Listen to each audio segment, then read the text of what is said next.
कि तुम्हारी कन्या प्रसाद को त्याग कर पति को देखने चली आई है। इसी से इसका पति अदृश्य हो गया है।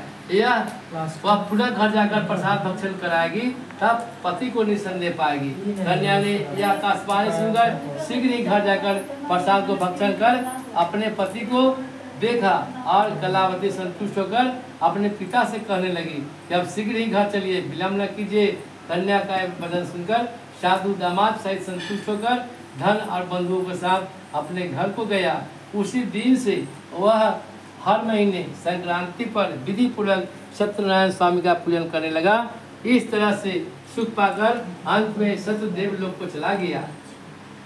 फिर सूर्य कहते हैं कि हे मुनिश्रेष्ठ, मैं आपसे और कथा कहता है, सुनिए। इति से स्कंद पुराण रीवाखंडे श्री सत्यनारायण व्रत कथायाम षष्ठो अध्याय प्रेम से लक्ष्मी नारायण भगवान की जय।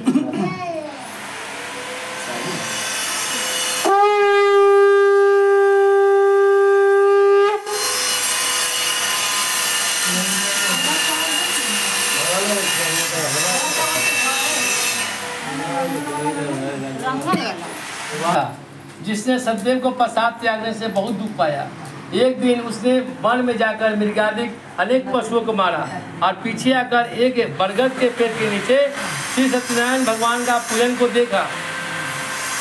वह पूजा जो है गोप लोग करते थे और गोप लोग बंधु बांधव संतुष्टि से करते थे। राजा बहुत घमंडी था, अहंकार से राजा वहाँ न गया, न सत्यनारायण स्वामी को प्रणाम किया।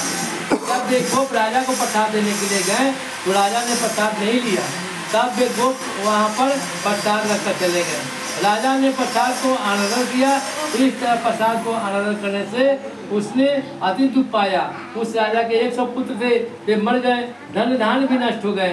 तब राजा ने अपने मन में विचार किया कि सतदेव ने ही मेरा धन पुत्र को नष्ट कर दिया है, इसलिए मैं वहीं पर जाऊं जहाँ सत्यनारायण स्वामी का पूजन होता था। यह विचार कर जब वहाँ जाकर अयरों के साथ भक्ति श्रद्धा होकर विधि पूर्वक सत्यनारायण स्वामी का पूजन किया और सतदेव के प्रसाद से धन पुत्रादि युक्त हो गया। इस लोक में सुख पाकर अंत में सत्य लोक में चला गया।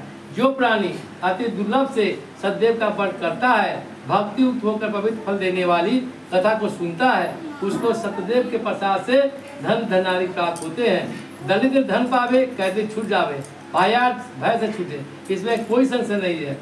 इस पुनित व्रत को करने से प्राणी सदा सुख पाकर अंत में सत्य देव लोक को चले जाते हैं। सूर्य कहते हैं कि विप्रो, मैंने सत्यनारायण स्वामी का व्रत आप लोगों से कहा, जिसे करने से मनुष्य सब दुख को छूट जाते हैं। विशेषकर सत्यदेव के पूजा कलिकाल में फल देने वाले हैं। उन्हीं को कोई काल, कोई सत्य, कोई परमेश्वर, कोई सत्यनारायण, कोई सत्यदेव, सत्य रूपी विष्णु सनातन कलयुग में अनेक रूप धारण करके सबको मनोबंधित फल देने वाले होंगे।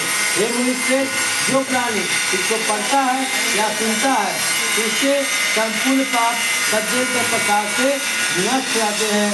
इसमें कोई संशय नहीं है।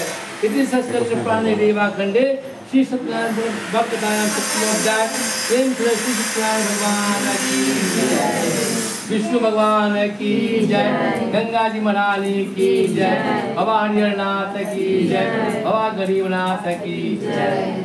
ये सर दीजिए फूल सवाल में एक एक पर कर दीजिए, फूल चढ़ा दीजिए जिसको